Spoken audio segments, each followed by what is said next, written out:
மதுரை மீனாட்சி அம்மன் கோவில்ல இருக்கக்கூடிய மீனாட்சி அம்மனுடைய சிலைய கவனிச்சிருக்கீங்களா? அந்த சிலையில அப்படி என்னென்ன இருக்கு? மீன் போல திரும்பக்கூடிய கண்களை உடையதால தான் அவளை மீனாட்சி அப்படின்னே அழைக்கிறோம். அப்படிப்பட்ட மீனாட்சிக்கு 2 கண்கள் கிடையாது, மொத்தம் 3 கண்கள் இருக்கு. இந்த 3வது கண் ஞானத்தை பிரதிபலிக்குது. அவளுடைய 2 கைகள்ல ஒரு கை பூமாலையையும் இன்னொரு கை தடியையும் வைத்திருக்கு.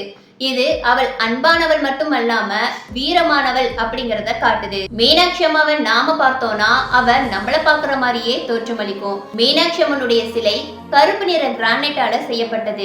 இந்த கருப்பு நிற கிரானைட்ல மூக்குத்தியுடைய ஜொலிப்புல அவளை பார்க்கும்போது இந்த உலகமே நம்ம கண்ணு முன்னாடி நிக்கிற மாதிரி நமக்கு தோணும். அவள் ஒரு தீவிர சிவபக்தை அப்படிங்கறத உணர்த்தும் விதமா அவளுடைய நெஞ்சில சிவச்சின்னம் இருக்கும்.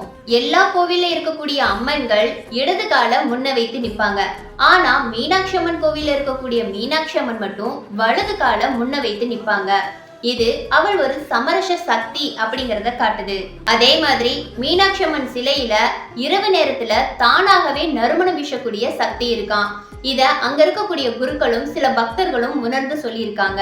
நீங்க மதுரைக்கு போனீங்கன்னா மறக்காம அம்மா மீனாட்சிய ஒரு முறை தரிசிச்சுட்டு வாங்க.